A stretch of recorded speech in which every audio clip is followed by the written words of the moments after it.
You're listening to the REI Marketing Nerds Podcast, the leading resource for real estate investors who want to dominate their market online. Dan Barrett is the founder of AdWords Nerds, a high-tech digital agency focusing exclusively on helping real estate investors like you get more leads and deals online, outsmart your competition, and live a freer, more awesome life. And now, your host, Dan Barrett.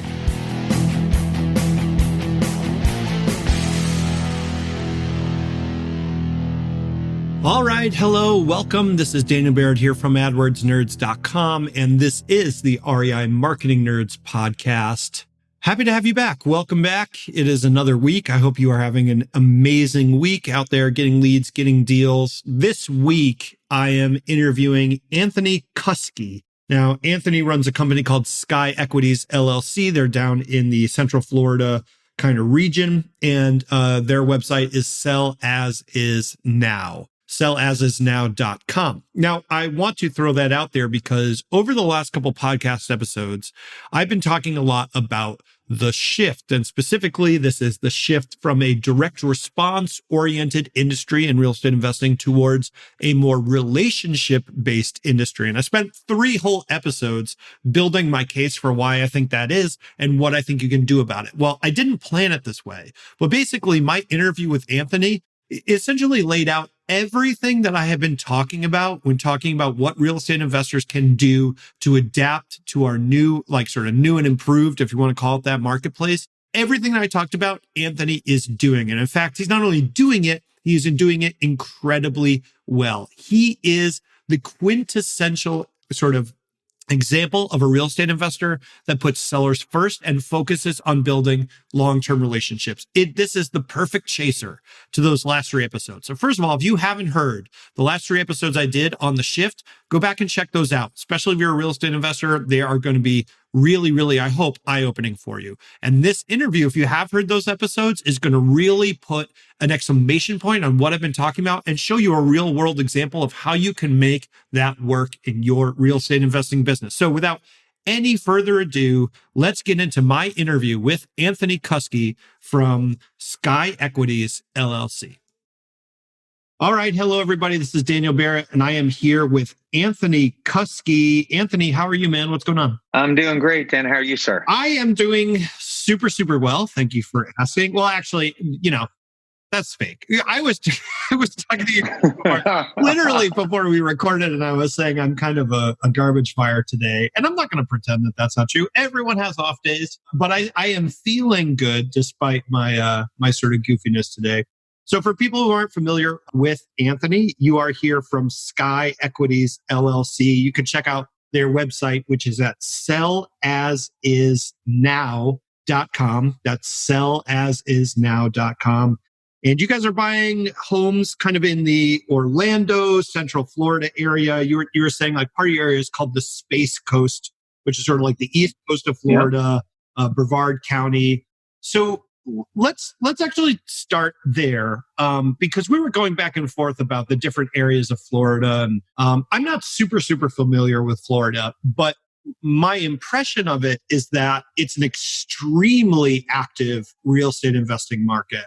So can you just kind of break down for me, like, what, how you got started in Florida? Are you from Florida? And like, when you are in this market that there's so much opportunity in and so much competition in, how did you think through like figuring out where to invest and like where you wanted to operate your business? That's a good question. So I'm going to start with the easy one. So originally I'm from upstate New York, Albany, New York. Okay. Moved down to Florida down in 1994. And so I was 20 going on 21. So quite a while ago. Obviously, you can guess my age now. And had a friend that I grew up with. Every year he invited me to move down, and I was done with college and working for my dad, and decided upstate New York wasn't really where I wanted to stay and wanted some warmer weather. And so I loaded up the car, the cat, the jet ski and headed on down. Got started jumping forward quite a bit. Got started in real estate investing in 2000, trying to think now, 2004. Okay. So market was kind of crazy then. Had a good friend that was in the investing business. and buying houses and helping out some, sellers that needed to sell quickly, and really kind of intrigued me. And so that's kind of what first got me into the market. It's so interesting to me. So like you got into the market during the kind of crazy times. You are still in the market now. So it means that you had quite a dip there at some point, which I definitely want to come back to, because I think that's always interesting for people. I want to ask you though, so as a New Englander myself, right? I'm in Connecticut. I've been to Albany many times, right? So Albany to Florida is quite the change. Is there like a pretty massive culture shock, like moving to Florida from like the sort of the Northeast there? Or was it just like, nah, it's like pretty much the same everywhere you go? I thought I was living the life, because when I moved from upstate New York and went to school in Buffalo down to Orlando, Florida, which is obviously, the center of Florida here, I started working. One of the places I started working was a nightclub. And so it was a new and up and coming. And, I come from working for my father and his bowling business and doing different things. Yes. That's amazing. And I'll give you, I'll give you a conversational piece to add to people to get to know me. I got a degree in bowling management. What? Like an actual like school degree? Like from like a like Dean's List. Yeah. Wow. Associate's degree in bowling management. Wow, that's amazing. So like, okay, now I just want to talk about bowling management, because I didn't. So like bowling management, like and I promise, okay, so to everyone listening to this, I promise I will go back to real estate immediately after this. Okay. But like, so bowling management, like, so when you're studying bowling management, is it mostly like running the business, or is it like here are like the physics of keeping the game honest, or like what are the subjects? So it's business. It's running the business. So 30-second background. My grandfather in the 50s and 60s owned a bunch of bowling centers in Long Island. My dad and uncle were in the business in upstate New York. I grew up in it, hence kind of, where there's 2 schools in the country that had that program. And so I went to one of them that was close. And it's your business law, accounting, marketing, business management, different things like that. But then you actually go to the bowling center on some classes. And, one class, it was in a bowling center in Buffalo, and we would meet in the bar, have a class with the owner, and he'd smoke a cigarette while I was teaching us the class, and halfway through would say, "Hey, go bowl." Wow. And so, but there's a lot of the business. So business, all your marketing, all your operations management, effective ways to run a business. And so you did have that, of course, just like underwater basket weaving, you had some blow off stuff in there, but it's definitely beneficial. I mean, it taught me. Yeah. You must have learned so much, because it's not like a business. Like you think about like most MBA programs where it's kind of like highfalutin and a lot of theory. It strikes me as like that would be like incredibly practical, because there's no way to escape the practical application because it's so specific. You know what I mean? Right. I mean, it was beneficial for sure. And if anything, it's become a great conversation piece over the last 20 years. So it was definitely, it taught me, I was raised in business. That's kind of my nature. It taught me some more specifics into it. And, it was something. We'll just kind of leave it there. Well, cool, man. Hey, if this real estate thing doesn't pan out, you have a fallback position, and it's good to know. So let's bring it back into Florida. So you're transitioning down to Florida. You are working. So you go from Albany and Buffalo, which are both, don't get me wrong, beautiful, wonderful places. But you move from there to Orlando, and you're working in a nightclub as a 22-year-old, 23-year-old or something like that. Yeah, 21-year-old. Yeah, it sounds pretty wild, man. I gotta be honest. So living the life, and a friend of mine would, work these strange hours and different things like that, and kind of say he did this real estate investment, and was kind of curious to what he did. And so after a little bit of time, I decided to go, and he worked for another company at that time, helping, sellers, helping the company purchase properties. And so went to work with him, and come to realize the first week I started working there and started training, that it wasn't that he worked weird hours. It was just that he didn't really work a lot. and so it wasn't that it was just as strange hours. It was that he wasn't as motivated as, I would have hoped. But I started with another company back in '04 where they taught me how to analyze properties and run numbers so we can make sure we were giving sellers the best offers we could and things like that. And then in 2006, I had the opportunity to open my own region for them over in Brevard County and was getting set to do that. And of course, the market started to slow. It started to change a little bit. And the company that I was expanding with decided not to go ahead and proceed with the office in Brevard County. And that's when I decided to go out on my own and open Sky Equities. So you opened Sky Equities. What year was that? It was February of 2007. Wow. Okay. So yes, timing. For people who are new to real estate, 2007 to 2008 was not the greatest time in the history of the market. So and you had just started your own business. So what was that experience like? Were you freaking out, or was there enough business that you I almost wonder if you almost didn't know any better because, that's your first time kind of striking out on your own. I mean, what was that like? For me, there wasn't another option because I had a family member working for me, another girl working for me. And at the end of 2007, we wound up closing the office, cut overhead, and I started working from home, but doing the same exact thing. And for me, it just wasn't an option of saying, well, hey, we can't continue this. It was, what do we need to do to be able to continue to buy houses? How can we help sellers out? And during that time, obviously, it was a lot of foreclosures and things like that. So it was mostly dealing with banks and not as much of private sellers, but it was more buying properties for us that we would just be able to hold long term. Yeah. And so instead of what we do now, which would maybe renovate and then some we would hold long term, that was strictly stuff that would be able to be held long term. And we just kind of changed the strategy.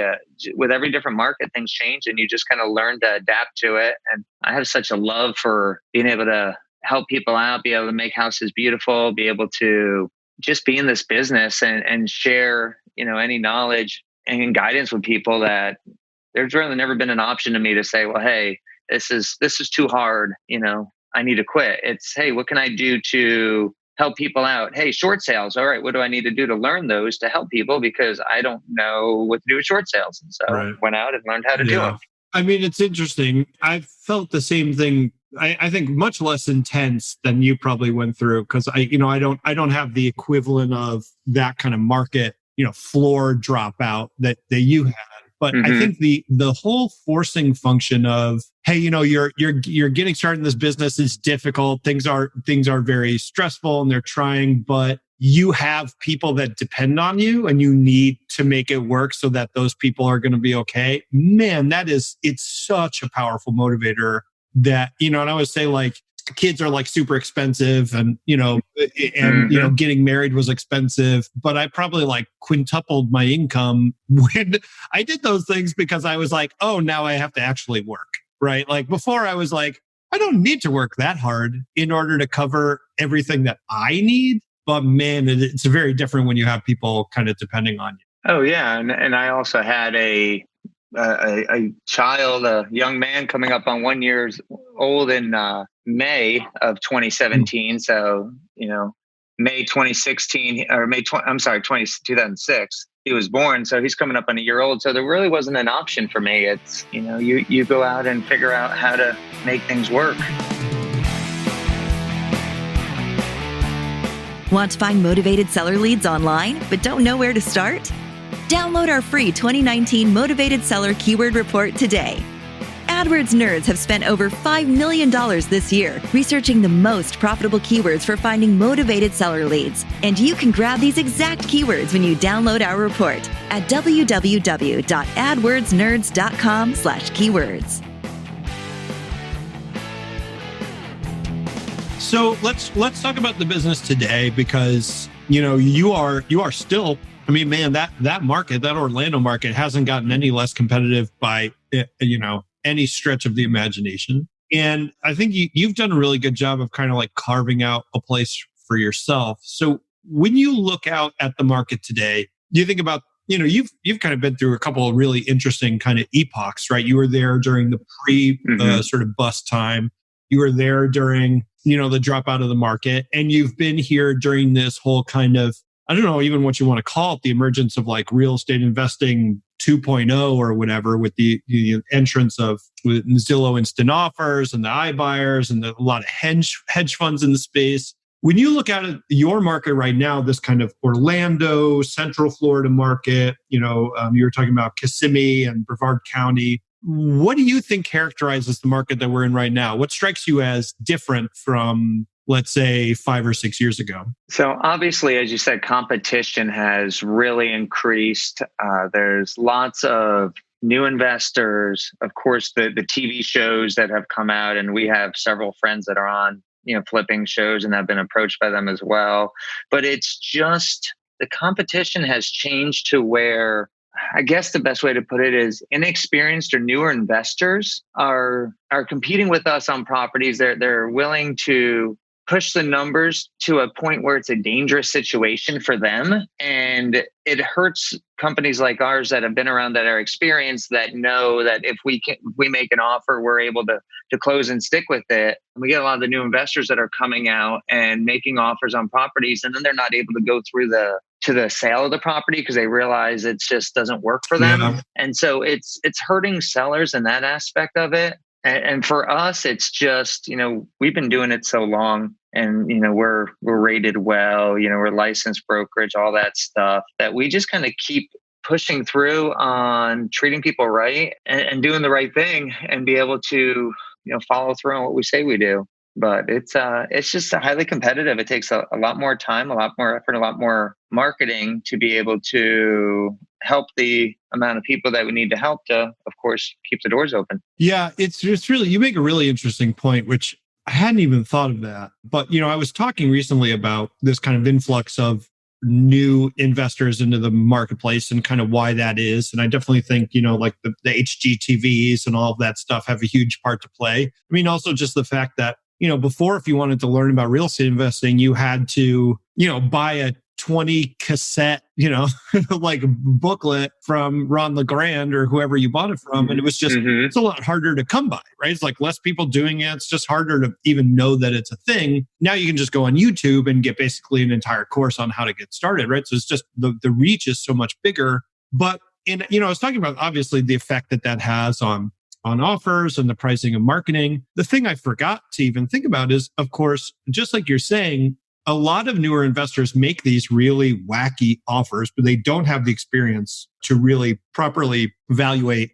a property or figure out how a deal is going to go. And they put the seller kind of on the hook. And then that new investor realizes they can't actually close that deal, right? They can't actually follow through on it. And what ends up happening is the seller loses that time, and the industry in general comes across with a real kind of like black eye, because that person doesn't go away thinking, wow, this investor really wasn't educated. They go away saying real estate investors are a scam, right? Yeah. Yes. So that's a really excellent point. I hadn't really thought about that. An interesting point onto that is we actually are currently in contract to purchase a pre-foreclosure, and another investor came in, I guess, about a year ago, contracted it as a lease option, and without getting into lots of detail, basically didn't follow through. And the seller sent me the agreement that they signed with this gentleman like a little over a year and a half ago. And looked the gentleman up. He was rated, 1 star by multiple people, not very good reviews.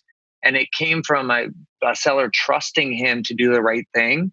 And the gentleman, from what I can tell, I have only one side of the story, but can't get a hold of him, seems to have taken advantage of the seller. And so, we're going to come in and we're going to purchase the property and help with figuring out who's actually in the property, because looks like there may have to be an eviction and all this stuff. But it was, just someone not doing the right thing. And so I always tell people to research, say, hey, search my name, search our company. We've been doing this for a long time. We've bought and sold over 1,000 houses. You will not find one thing negative. And we pride ourselves on that. We may not be always the highest offer, but I guarantee if we say that we're going through on a property, then, we're going to go through on it. Yeah. I mean, it's funny, man. I was just writing about this the other day, but there's this kind of aphorism called Hanlon's razor, which is, never attribute to malice what can be explained by stupidity. And I really believe that most investors that get people in these deals that they can't follow through with, or these contracts that are just not set up to benefit the seller, I really think that most of the time, right, the investor in that equation, they're just operating from a place of inexperience most of the time, right? Right. But in the end, that's not an excuse. It's an explanation, but it isn't an excuse, right? Because you do end up hurting someone. And I think the industry in general needs to kind of come back to this place of understanding that hey, we need to compete by being legitimately the best option. And we're only going to be legitimately the best option if we're consistently doing things that are in the seller's interest. And so if you just come in and your whole thing is you're a fast talking dude with a contract that's ready to go, that's only going to get you so far. And then, like you said, you end up in 1-star review on Yelp territory. I think that's just bad for everybody. So in your market right now, you're kind of following this thing. And by the way, I think it's been a real trend. The investors that I've interviewed that are really doing well in this market, almost everyone to a person has said some version of what you just said, which is, we go in there, we really just focus on trying to help someone, right? And if there's a way we can help them that I don't know about, I learn that way, right? So when that's your kind of approach and that's how you think about running the business, that's how you think about growing your investing business, how does that translate to your marketing? What are you guys doing for marketing? And you don't have to get into specifics, but what have you found has been useful for you? Or are there things that you've tried that you're it doesn't work super well for us? What's been your experience there? For us, we still do continue to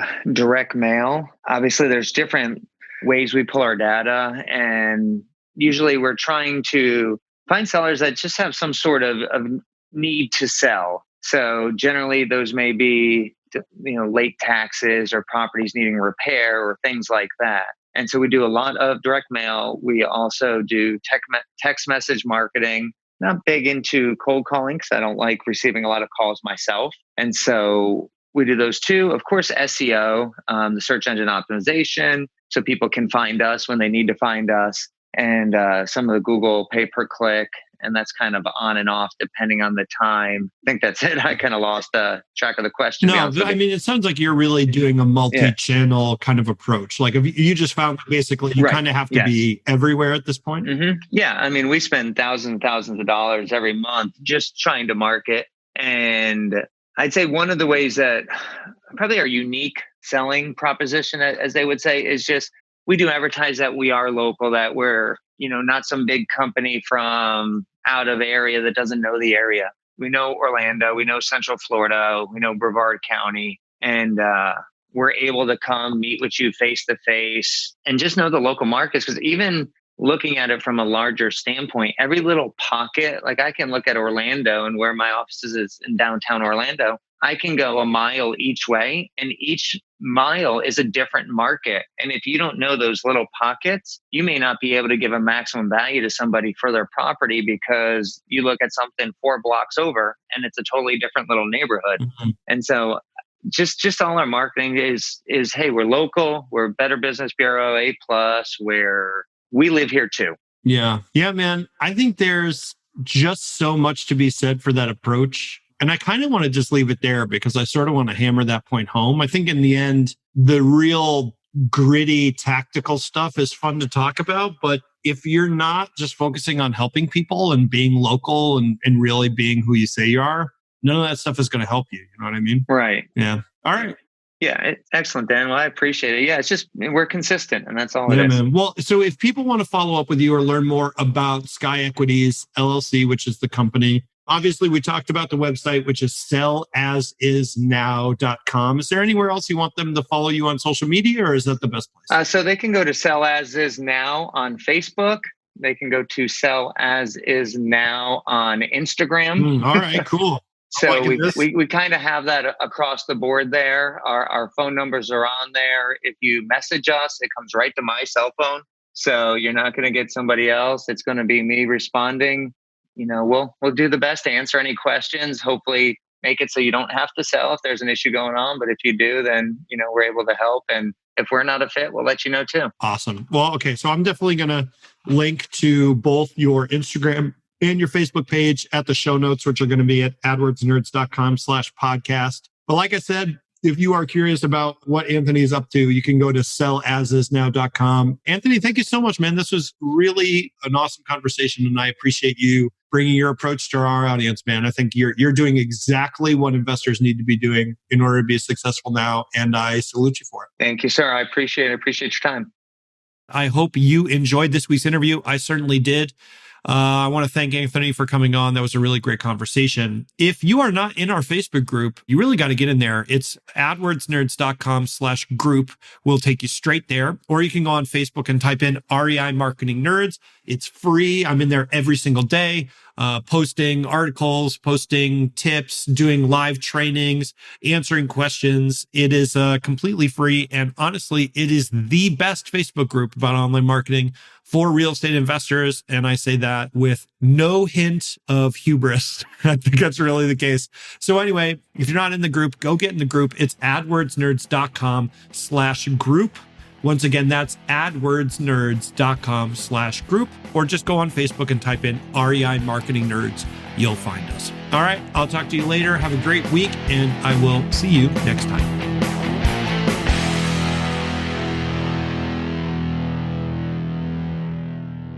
This is thepodcastfactory.com.